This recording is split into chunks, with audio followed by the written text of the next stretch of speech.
Okay.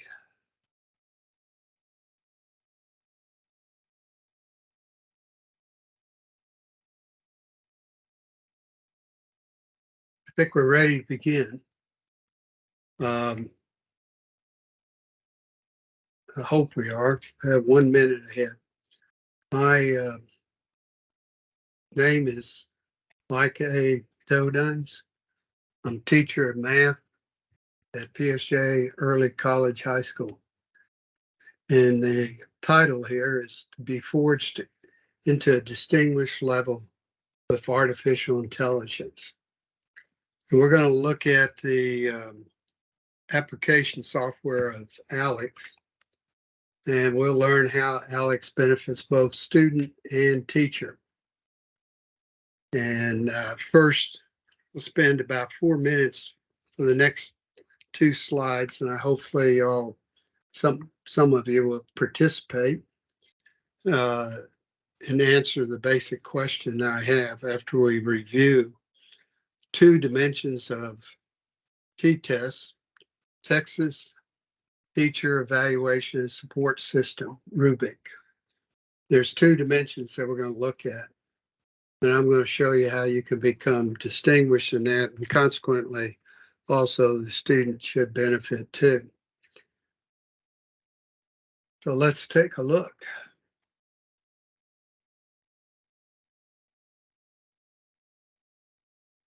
First one we're going to look at here is the dimension 2.4, differentiation.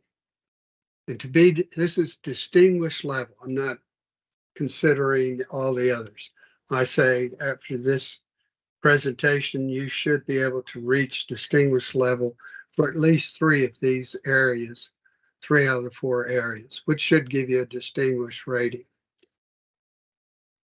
And I don't care if your rating's proficient. After today, you should be able to reach out and become distinguished in 2 dimensions. And here it says adapts lessons with wide variety of instructional strategies to address individual needs of all students. Consistently monitors the quality of the student participation and performance. Always provides differentiated instructional methods and content to ensure students have the opportunity to master what is being taught, and consistently prevents student confusion or disengagement by addressing learning and or social and emotional needs of all students. What I'd like is a volunteer, that's possible, to explain to me how you would traditionally do one of these in the classroom now and reach this level of distinguished. We can choose any one of these 3. Is there somebody willing to volunteer?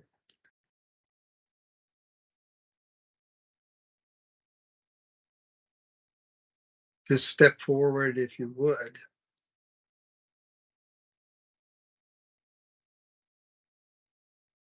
Nobody is. I could call on somebody. Well, take this one here. Adapts lessons with wide variety of instructional strategies to address individual needs of all students. You would have to review each student's capabilities, somehow determine that at the beginning of the year. Then you would have to establish a lesson for each. At the very least, you would probably group the students into 4 groups and then establish a lessons plans for each 4 groups. And you would constantly have to keep changing that and changing your instructional strategy. The same topic could have as many as 3 different methods of instruction. And so consequently, you as a teacher would have to modify these 3. Always provide differentiated instruction methods and content to ensure students have the opportunity to master what is being taught. So you would have to be constantly changing your instructional method as you move through the year in those four groups that you might have divided, assuming they stay somewhat constant. And if they don't, then you would have to keep rearranging them on each new subject. I must confess, I've attempted this manually some time ago, and as far as I'm concerned, it's close to impossible to reach this level. Here, consistency monitors the quality of the student participation. Well, you would ask them questions in the classroom. You would have to, then when you get their homework or their classwork back, you would have to grade it immediately and be ready with the next class so you can go over whatever shortcomings they had.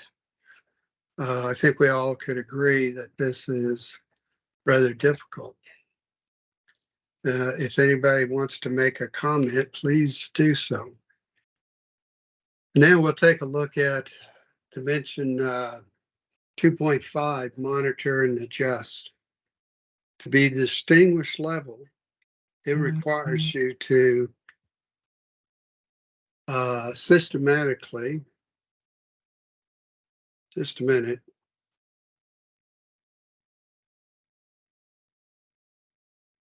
systematically gathers input from students in order to monitor and adjust instructions, activities, or pacing to respond to different student needs. Well, I'll stop right there. To do that, you could use those little boards and ask the students to, you give them a problem, but now once again, you have to give a problem different one to each four groups that you have differentiated. You have assumed that they're spread out, not quite in the same level as everybody. And you would use those little flashcards, well, not flashcards, a little board where everybody could scribble down an answer.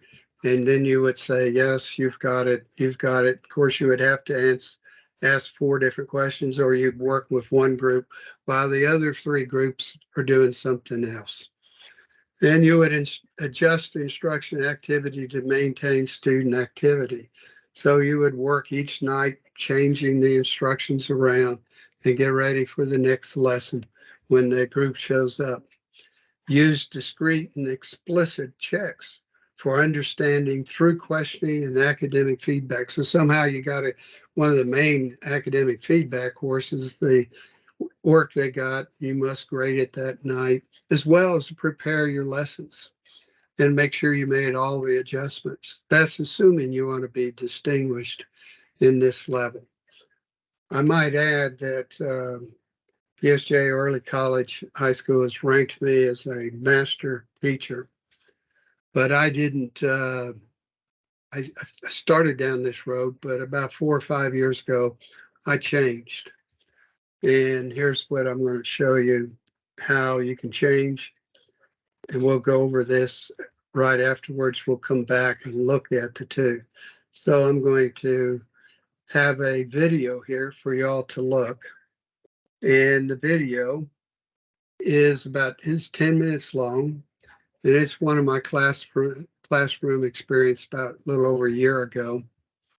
And it was done in the spring. I was a little late getting started with ALEKS. We had some technical issues, so wasn't able to get started at the beginning. But nevertheless, it'll give you an idea of how I maintain my classroom using ALEKS.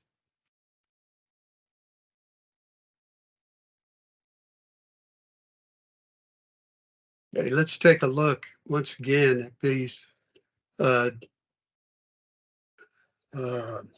two dimensions of the t-test for you to be distinguished. And what I want to emphasize again, it adapts lessons with wide variety. That's what was going on in that video. Transparent, you don't get to visually see it, except you'll get to see the lesson plans themselves. But I have seen for the same type of topic, exponents, whatever it may be, I've seen different ways that it'll present that topic. And it does this based on the skill sets that the student has. their command of understanding of the math at that level. Even though two students are somewhat the same level, they may have a different presentation to that student. Totally impossible for you to reach this goal on your own. Constantly monitoring, that's what it's doing. During the class itself, it's telling me what's going on as I'm walking around. I can see what the students are. And as I said at the very end, I'm a facilitator. So I'm facilitating this learning process. I do not get on the board and lecture. That sort of 20th century thinking. And then it always provides differentiated instruction methods and content to share with the students. I have a wide range of students in that classroom, and I'll show you that here pretty soon, what I mean by that. But it does all of this on its own. On the monitoring, systematically gathers input from the student. It does all this automatically and makes any adjustments that need to be made. It adjusts the instruction activities to maintain student engagement. It does that. And it gives them a choice too. The students now are self-learners. And at first it moves really slow because they don't understand how to do this. They tend to push back. But as time progresses, yeah, they take the bull by the horns, almost all the students. There are exceptions, but that's just it. They're the exceptions. And uses discrete and explicit checks, constantly checking. Now let's take a look at the what it enables the teachers to accomplish. Hopefully you can see it, begin to see it by me linking the two. My personal opinion is if you implement ALEKS fully in your classroom, the principal doesn't even really have to show up. All he has to do is look at your reports and everything to see that you are indeed implementing ALEKS. And then bingo, you're distinguished in those two dimensions that we just talked about. You could be proficient or whatever it is, the starting level, and all the other dimensions. You could be a new teacher, but if you can push this into your classroom effectively, then bingo, you are distinguished. Creates an optimum of differentiated instruction method and monitoring. That's what ALEKS enables you to do. It also, which I didn't show in the video, it creates a personalized individual education plan which differentiates to each student's current needs with alignment to TEKS with constant monitoring and makes the necessary adjustments. Live formatting assessment. The students know instantly as to right or wrong. The majority of the questions in math anyway are open-ended. Very few multiple choice. All the students have different questions. Rarely does the same question appear. In fact, I've never seen it, but I'm sure it has in the same classroom. I've seen the same question in the same day, but never in the same classroom. Also, automated periodic assessments to ensure mastery. And this is very important. ALEKS is designed around knowledge check. And the knowledge check keeps getting better every year, as well as during assessment. That's the advantage about artificial intelligence. The school district has that IXL. From my point of view, simply a waste of money. But I asked the question if it is artificial intelligence behind it, and the answer was no, which means it's sort of at one level, and it comes out with one set of results, never really improving itself unless the programmer who writes it changes an algorithm. But here, the artificial intelligence in effect is changing the algorithms automatically. This is the way the future will be. Data and progress reports readily available for administrators, teachers, students, and parents. Your administrator can go in and look and see what's going on. But there are some problems that I found out, and I had to learn the hard way.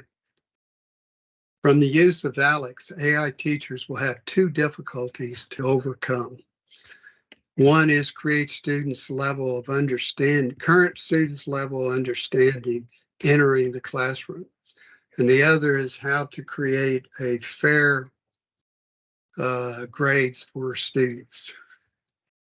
And I'll try to explain that to you here shortly, what I mean by that. Let me share to you some results I have in a data that I collect every year from my students at the beginning of the year. Here it is, share. Let me share this, and then we'll come back to the PowerPoint.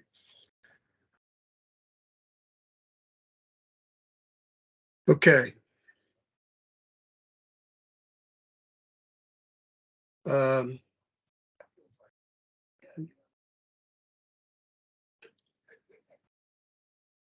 Now, these are a basic math quiz. I consider that for my generation, this is like fifth grade level math. And what you will see here, where the students going back to 2013, actually, I had a bunch of smart kids. So it drove the average up. If I looked at only that class, the results would be even higher. I had some freshmen and sophomores taking Algebra 2. The freshmen I had, 4 of the 5 top 5 of that 2013-14 class, when they finally graduated, were ranked in the top 5 students. So I was blessed. But after that, 2014, the regular class students, you can see to be passing only about 25. If you look at all of them, it ranges from 6% to maybe 20% or a little bit higher average. So what you have is a real flat bell-shaped curve. You don't have a true bell-shaped curve. If we did, it'd be, well, actually what I would like to have is the bell-shaped curve that's skewed where 87% are passing and have very high scores.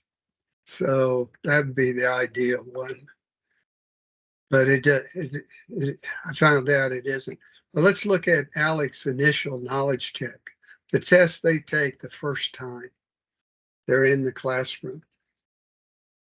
And once again, here they're 2018, they were off the chart. Nobody performed grade level, or maybe one person did. And here I had maybe 18 to 25% performing grade level or close to it. And grade level for me, I'm giving them an ALEKS test that is Algebra 1. I'm not giving them Algebra 2. I'm giving them Algebra 1 with the ability to prepare for Algebra 1. Because I have so many students that do poorly, they just wouldn't be successful. So here you can see it's around 20-25%.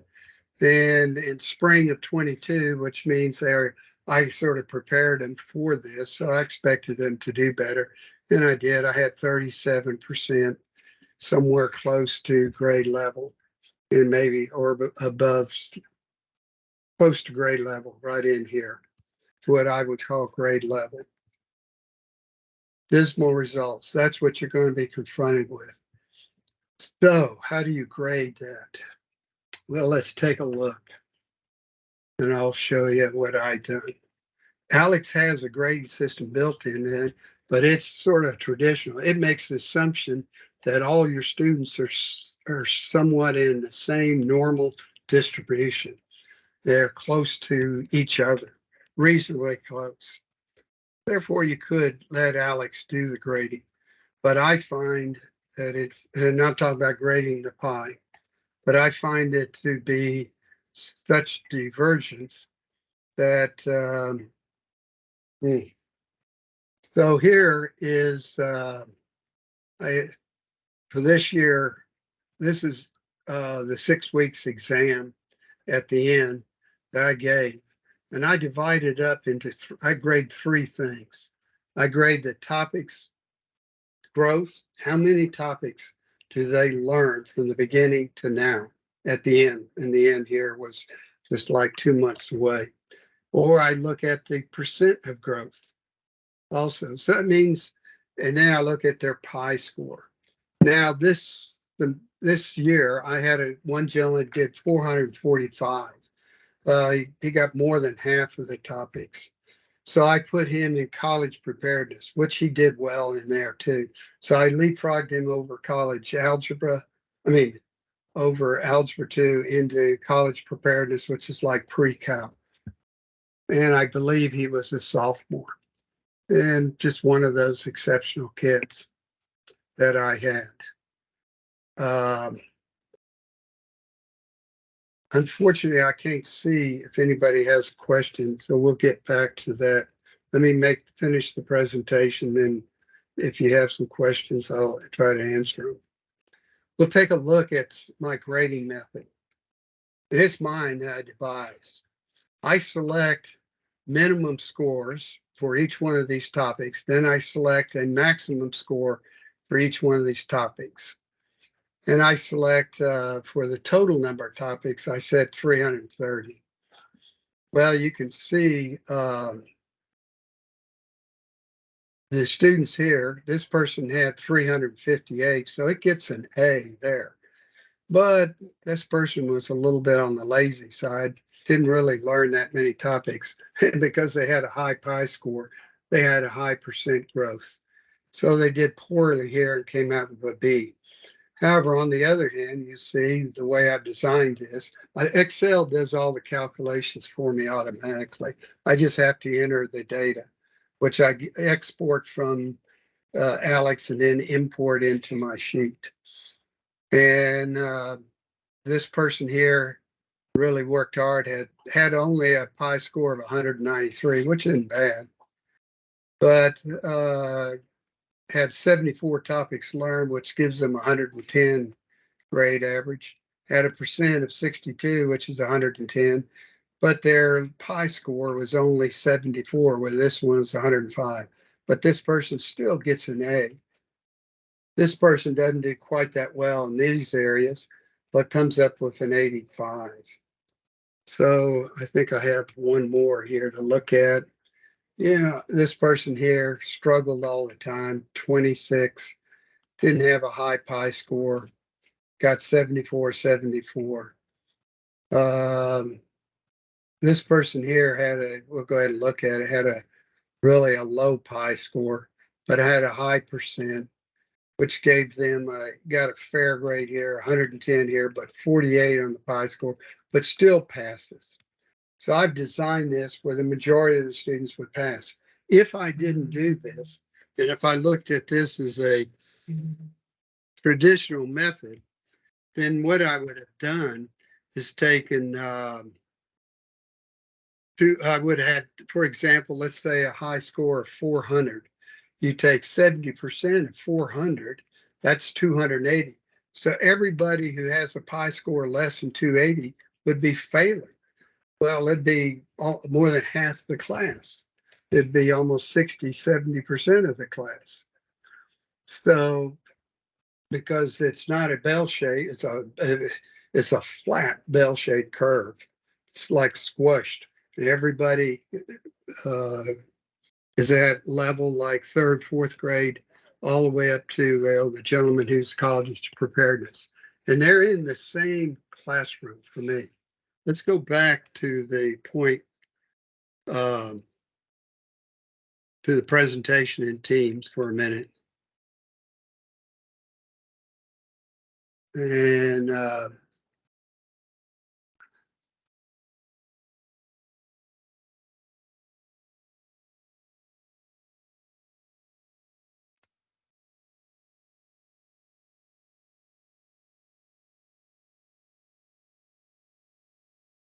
okay, everybody could look at the chat and see, make sure you have the check code tech 23. I'm interrupting myself.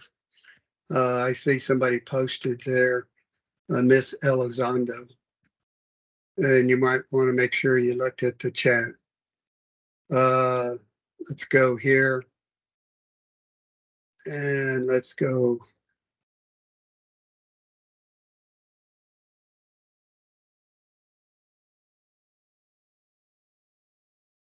And here's where we left off right here. So the next thing is I'm going to summarize.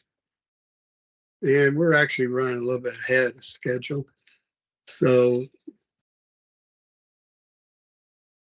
if you've got questions, please ask. But as you can see, hopefully you can see, ALEKS artificial intelligence is a force multiplier for teachers to efficiently reach the goal of distinguished in both differentiated instruction and in monitoring and adjusting instruction. If you use this, if you're effective in using this and you have growth, as I do, then I don't see how your principal that'll be reviewing your work and determining what score he wants to give you for your professional development, then you should be distinguished.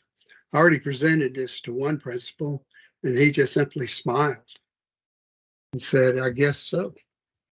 So I think it's true. To be effective, though, here's the problem, and I'll expand on this a little bit. That is to increase students' mastery of math. The student must be captured in the world of ALEKS. You can't let them outside of that world. Can everybody see this? Maybe I didn't get the presentation. I just saw I'm supposed to present. I guess I was talking to myself. Hopefully you can see that now. The presentation where we left off. Yes, we can see. Good, thank you. To be, in other words, it's a force multiplier. And to be effective, that is to increase student mastery, you must capture them in this world of ALEKS. In mastery numbers, the student in ALEKS will be denied the use of calculator because I think almost anybody in math, students will not be grade level. 80–90% will not be grade level unless you're teaching to those who are going to be taking college algebra as freshmen or sophomores. That's the only exceptions that are grade level ready. The student must put the phone and other devices at the back of the classroom. So when we work in ALEKS, they got to put everything up.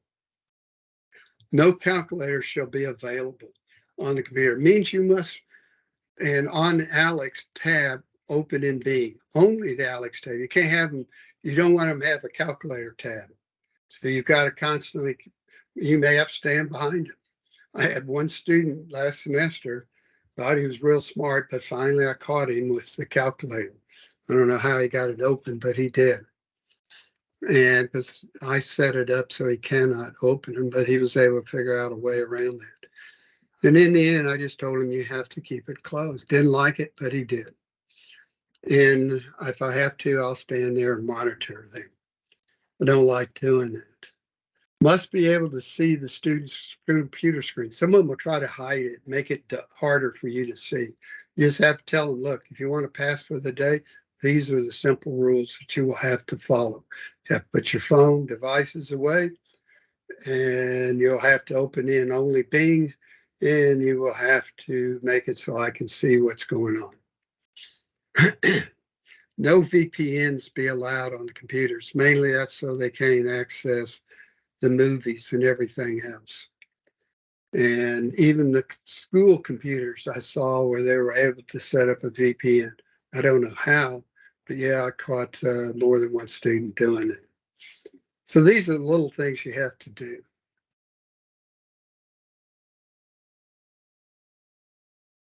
When I say you got to capture the student in this world, you will find some students will get frustrated with ALEKS because it never ends.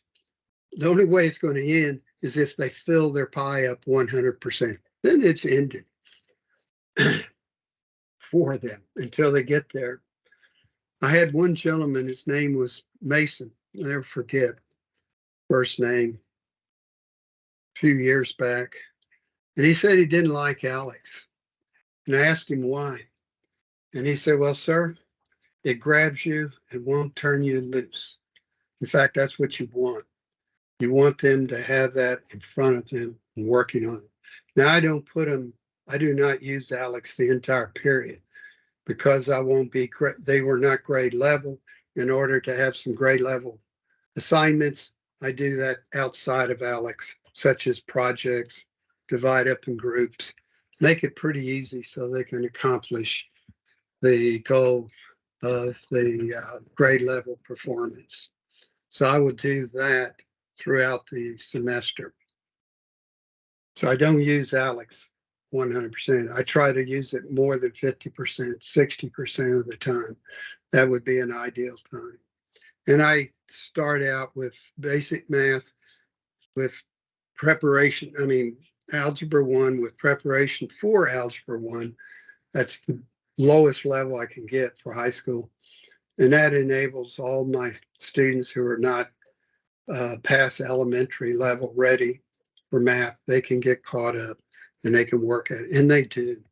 And I've gotten good feedback from them. As one student said, sir, for the first time in my life, and here he is 16 or 17 years old, I can do longhand division.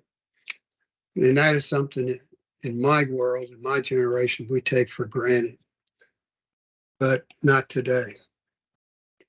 And at first, do not encourage the students to work at home because most of them are going to be needing the calculator, and you really don't want them to use the calculator. Let them just struggle in the classroom.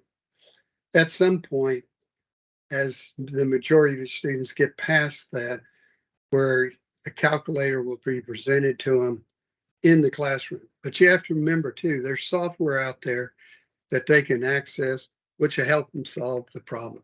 And so they'll zoom ahead in their score. I'll never forget one gentleman several years ago with first name German, and he would work at home and he would get a real high pi score. But then I would administer a knowledge check in the classroom as an exam. In other words, I'd flip the flag and say, everybody has to take a knowledge check. And he would have to take the knowledge check in the classroom. And of course, I would be walking around and I look at him as an exam. I don't help them. Nobody else is to help them. They're just to do the work on their own. And hear what happens to him because he wasn't doing the work on his own at home. He would score extremely poorly. And consequently, he always got upset. And I tried to explain. I think I spoke to his father. His father talked to him, and I believe we finally got it into his head that he just needs to do the work and don't worry about it. I mean, I've designed the course so that every student can pass as long as they work hard. And at some point, I keep showing them the grade.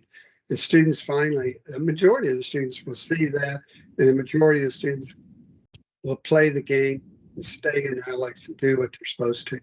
ALEKS has a lot of what you call data boys. When they exceed certain goals, it'll come back and congratulate them, have a little picture, comic type little picture, a comic of some kind where a guy's giving thumbs up and all this. And you can also take classroom scores and post them showing this class has got this overall pi score, this class is, and try to create some competition between classes. And that increases them. Ali, we still got 15 minutes.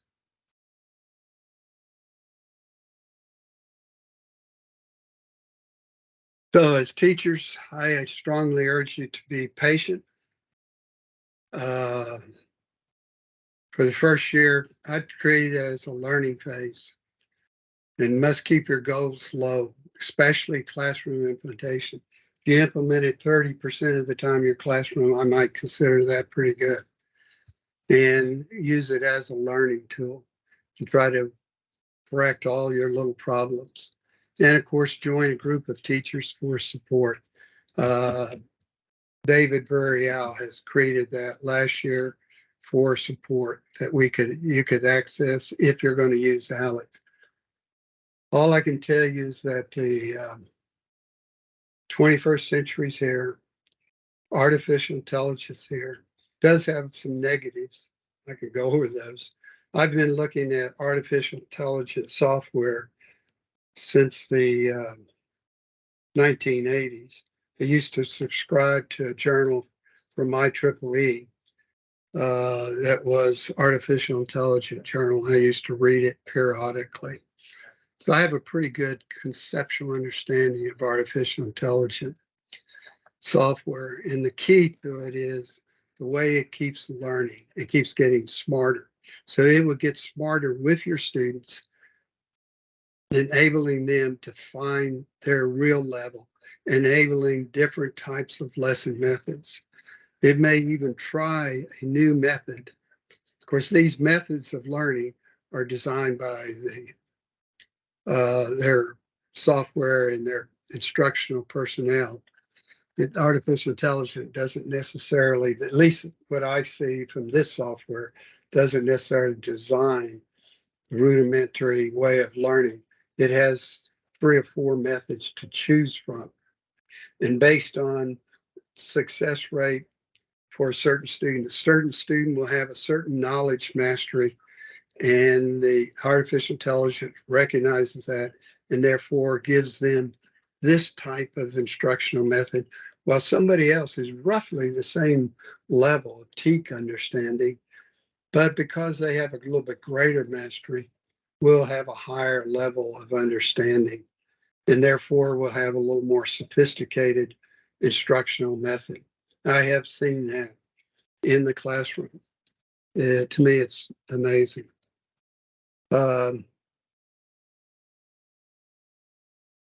wow, we got 131 right now. Mr. So Doedyns, there's a question in the chat, and they're asking if students struggle with mastery of math concepts, does ALEKS provide tutoring? yes, it does this tutoring ongoing. It's the lesson plan that comes up. It gives them a tutorial for that. You really don't need a tutorial. It's going to start at their level. Let's say it's 3rd grade. They have a hard time add and subtracting. I've seen this. It will do a number line. It will do little circles with minuses and pluses in it. And it will progress from there on. And the student will just gradually get smarter and smarter as it goes. The software itself, artificial intelligence software itself, does the tutorial for each student. That explanation really is good.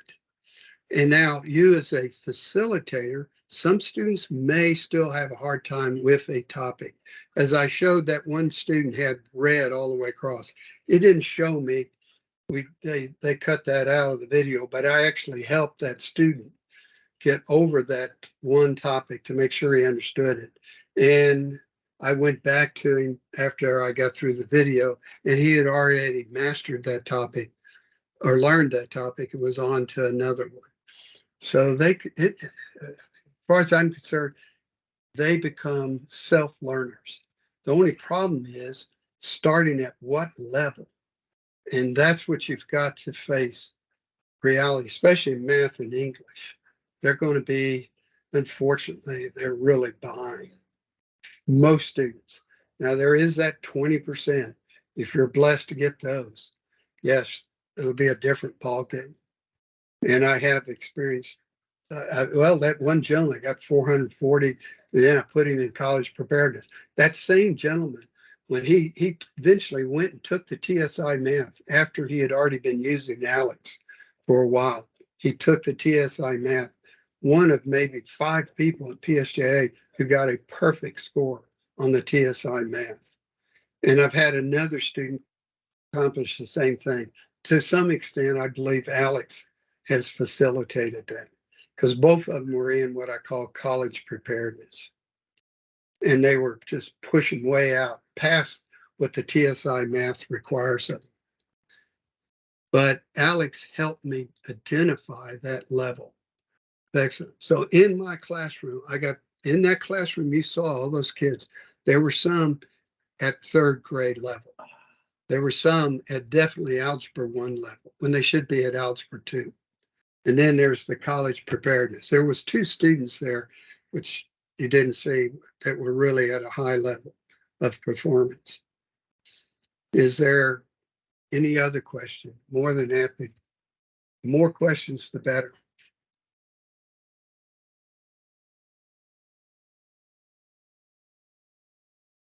Hopefully everybody understands. Are we going to see everybody try ALEKS this school year? Now, can They, ALEKS be used with elementary, Mr. Doedyns? they have one, but for some reason PSJA ISD didn't do it. If the gods of the unit of education were to put me in charge, I personally would get the third through the 5th grade module, and that's where I would start with ALEKS for sure, because I knew this artificial intelligence software, if effectively used, that's a big if and only if. Let me say it that way. If and only if effectively used, then yes, you'll see the scores, everything will change dramatically. Because I've seen it in front of my own eyes. I even gotten student feedback. They do get excited when they finally truly start learning. Some of them will tell you the same stories they tell me. Because, and one thing is, when they come into the classroom and you do use ALEKS, all of them know it's at their level. They know I'm not giving them something they can't do. The only time I give them something they really struggle with is when we do the grade level outside of ALEKS, the project. But then I try to divide them up in groups and hopefully have a group leader that will help them learn whatever it is they need to understand to be grade level. But in ALEKS,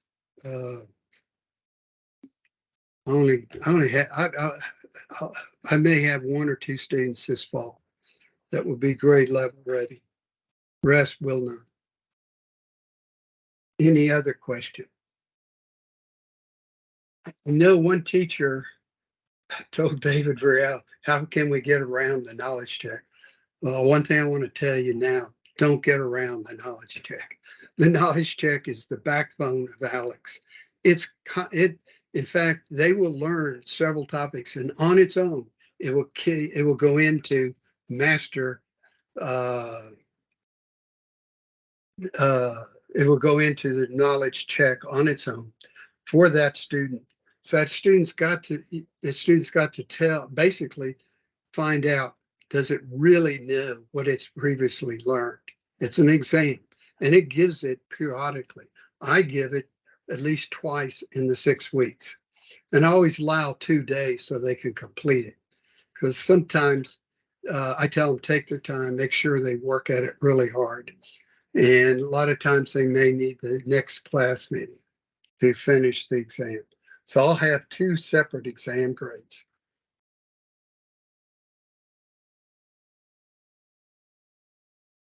Okay, I got a feedback, if we can do that, if anybody wants it, the link. Oh yeah, one other thing, I have resources here. To get the resources for ALEKS, go to Clever, then to McGraw-Hill, then to ALEKS, then choose that class. Almost everybody's going to have them there. Then the class administration, then class summary, then on the right box. You might not be able to see it, so I expanded it here. And what it says here, there are links that you can key on, but here, download getting started. I use this. Download at glance task guide. I went through this. Online training, that's available for you. Download the reference guide. So these things are very helpful for you to learn ALEKS when you first get started. You can do, right now, I saw they've already put out the classes. And so each one of you should have an ALEKS class and should be able to go there. Is there, and now the link is right here, unless, yeah, I see it's here also in the chat. So if you want to do the survey, and if there's any more questions, anybody wants to stay for a little bit, let me know. I'll definitely talk to you more about ALEKS.